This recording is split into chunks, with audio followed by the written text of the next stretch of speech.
Listen, what's up LEGO gang, Nicole here, back at it again for another review. Today we're going to be taking a look at the brand new LEGO 2-in-1 Deku Tree. We finally have it, LEGO's first Legend of Zelda set, and I am so excited. Before we get started on this review, please be sure to like and subscribe to my channel. All of your support means the world and I would love to have you around. Without further ado, let's get started. The very first Legend of Zelda LEGO set will be the Great Deku Tree 2-in-1. This will have 2,500 pieces releasing on September 1st, 2024 for $300 US. Because this is a 2-in-1 set, you'll have to decide whether you want to build the Ocarina of Time or Breath of the Wild version, but both builds can't be built simultaneously. Included in this set are 23 marked bags as well as one extra parts bag. Printed on the front of the instruction booklet, you have the Breath of the Wild Deku Tree, and on the back you have the Ocarina of Time version. Flipping through the instruction booklet, they have some information on The Legend of Zelda, and this is crazy to me because I actually remember receiving this game in 1998 for my N64, and this was one of the first games that I beat, and now I just feel wicked old. But the instruction booklet has some really great information on the minifigs, details about Zelda, and just it's really fun to flip through this, so definitely have fun looking through it. I should add that both builds use the same beginning instructions, so you'll kind of be doing them both simultaneously, and once you're done with the base and the two side builds, then you can make the decision whether you want to do Breath of the Wild or Ocarina of Time. One of my favorite parts about this set are just the incredible minifigs that come with it and all of the amazing brick-built characters that are included as well. I cannot wait to show you every single one of them in this review, so definitely stay tuned. Because Ocarina of Time was one of the first video games that I ever played, and it's near and dear to my heart because of that, I knew that I wanted to build this version of the Deku Tree first. I think a lot of old school Legend of Zelda fans, as well as even maybe Nintendo fans, will agree that the Deku Tree from Ocarina of Time is one of the most iconic landmarks in probably all of Nintendo history. So it is no surprise that LEGO and Nintendo decided that this was going to be the first Legend of Zelda set to be released. There are two minifigures that go with the Ocarina of Time build, so let's take a look at them. Up first we get young Link, and he comes with two accessories, one sword and one wooden shield. He also comes with two facial expressions, one is more serious and the other one is a little bit more happy. He has a fully printed torso as well as a skirt and dual molded short legs. From the side angle, we can see the dual molded arms a little bit better, as well as the hairpiece, which looks absolutely incredible. And from behind, you can also see that he has back torso printing. Up next, we have adult Link, and he comes with a pretty epic accessory. This is the brand new mold, which is of an ocarina. He also comes with two facial expressions. One is more serious, and the other one is kind of like this yelling face. He comes with a fully printed torso as well as printed and dual molded legs. I absolutely love the dual molded arms on this as well as the brown gloves he's wearing. The hairpiece for this looks incredible and I love the side printing on the legs as well.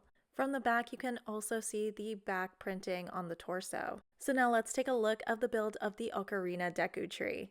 The landscaping for this build was so impressive and I loved finding all these crazy little details in it, but my favorite part was looking for the little characters like this Deku Sprout, and this being brick built with the printed headpiece is absolutely adorable. I think they got all of the angles pretty dead on, and even from the back you can see that it mimics the front angles, but it looks really good overall.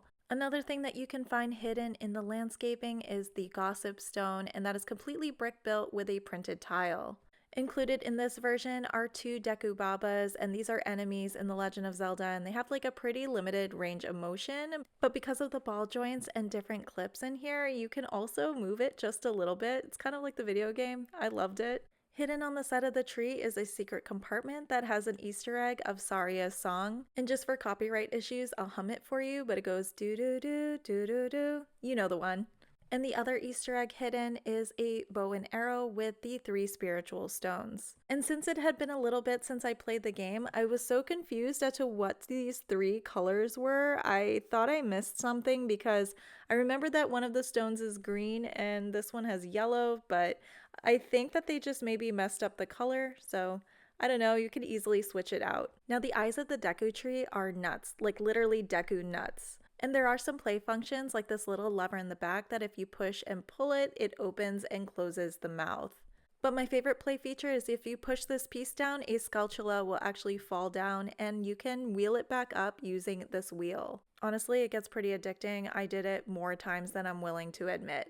Inside the tree, you can find a torch just like the ones that we had to light during the game, and of course, you know that they're going to include a chest.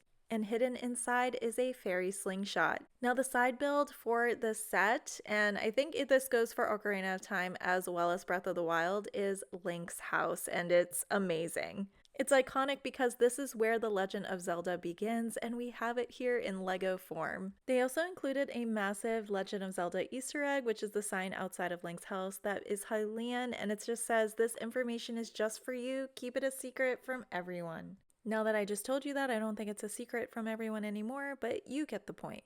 And even though this is such a tiny build, it has such cute details like the little curtains. And if you turn it around, you can even see Link's bed, which is the perfect size for the young Link minifigure. And on the first floor, you can see a tiny little crate that's hidden underneath. And this crate has quite the inventory. Inside, you'll find a hook shot, a magic jar, a bomb, a red potion, a compass, and the Hylian shield.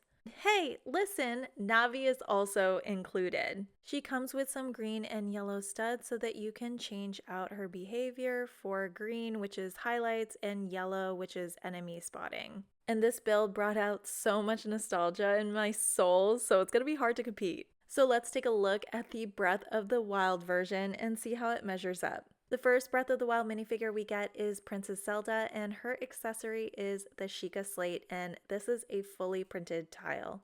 Now this minifigure is nothing short of perfection. She has a fully printed torso as well as dual molded legs, and she does have two facial expressions, one of the serene one and one of her sleeping. From the side, you can get a better view of her dual molded arms, but look at this hairpiece. It is beautiful. Lego really spared no expense with this one, and when you remove it, you can see the back torso printing. The final minifigure in this set is the Breath of the Wild Link, who comes with two accessories, the Traveler's Sword and the Traveler's Shield. Link comes with a fully printed torso as well as dual molded legs with printing, and I especially like that he comes with two facial expressions, one serious and one kind of open mouth yelling. From the side, we can see the dual molded arms and get a closer look at this beautiful golden hairpiece. I absolutely love this. I think it's one of my favorite hairpieces probably ever in Lego existence. And one cool thing about the back torso printing is you can see the Triforce right at the top. Now, taking a look at the Breath of the Wild build, it's hard to believe that this is how incredibly detailed Lego has become. And even though I spent quite a bit of time building this, I found myself after just appreciating all of the tiny details that are included. I mean, they even gave us some specific mushrooms from the game, like the Endura shroom, the Hylian shroom, the Silent Princess, and the Hardy Radish. The pedestal for the Master Sword is a separate build, and it's just connected in by these tiny Technic pins. And once it's connected, it makes the build seem really big and grand and just gives it that extra bit of life that it might have been missing if it wasn't included.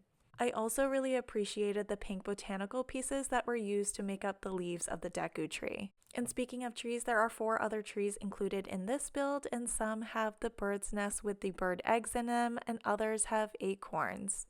And this leaf technique used for the trees is the same one that's used for the Deku tree for the Ocarina of Time build. And hidden among all the landscaping details are some Koraks like this one that is hidden here with a printed tile.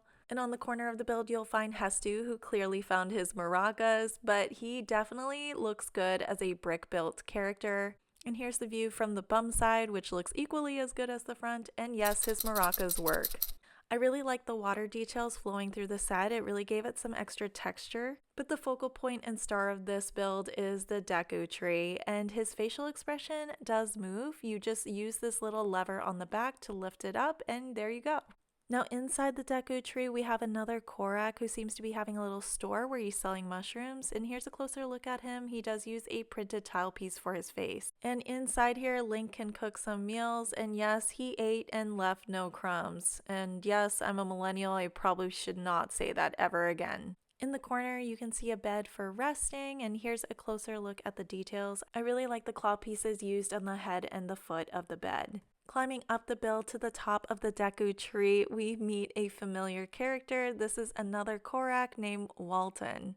and he's known for telling the riddles of Hyrule, and I love that they included the apple as kind of like a little Easter egg for that. There are also secret items hidden on the side of the build, like the Sheikah slate on a pedestal, and then on the other side there are some hidden bombs. I really like the small details like the stairs leading up to the pedestal for the Master Sword, which you can just place in this little cranny that's created, and I get giddy just looking at this brick-built Triforce symbol. Depending on which version of the Deku tree you build, you will have pieces left over. This is just the amount of pieces that I had left over from Breath of the Wild. And no matter which build you choose to do, all of the characters can be still kept. And additionally, you do get to keep a lot of the brick-built Easter eggs as well. And because I didn't show these details up close before, this is a closer look at the Master Sword as well as the Hylian shield, and LEGO just knocked it out of the park with these details. Overall, it's hard to choose which one of these two models is my favorite because the Deku tree brings back so much nostalgia, but the Breath of the Wild is just so incredibly detailed. I do ultimately feel like I'm going to have to pick up a second set just so that I can have both. Now the matter of price does come up, as this set retails for $300 US. That is quite a bit of money. But in my opinion, I do think that that price point is fair. You get 4 exclusive minifigures, and these aren't just plain minifigures. A lot of design went into these and they're stunning. Not to mention there are absolutely no stickers in this set. Everything is printed. But also, besides that, you're paying for the nostalgia of Nintendo. Both LEGO and Nintendo are companies that really pull at the things that bring us the most joy, and I really feel like this set is a combination of both of those things that I'm passionate about. So for me, while this price does make sense, it might not make sense to a lot of other people. I guess it just depends on how much you like this model, how much you like Zelda, and how much you are a LEGO fan. But if you want my honest opinion, this is one of the most stunning sets that LEGO has ever made. I put this up there with LEGO Dungeons & Dragons, Rivendell, and even Snow White's Cottage. It is just a beautiful set, and I think a lot of you will enjoy it. As you can see here, I decided to go with the Breath of the Wild version. I will definitely pick up a second set to do the Ocarina of Time version just because that pulls at my heartstrings, but it was a really hard decision, and that's something that you're gonna have to face if you only pick up one of this set. But I would love to hear your comments letting me know what you think about this set and if you plan on picking it up, and until next time, I'll see you later, guys. Bye!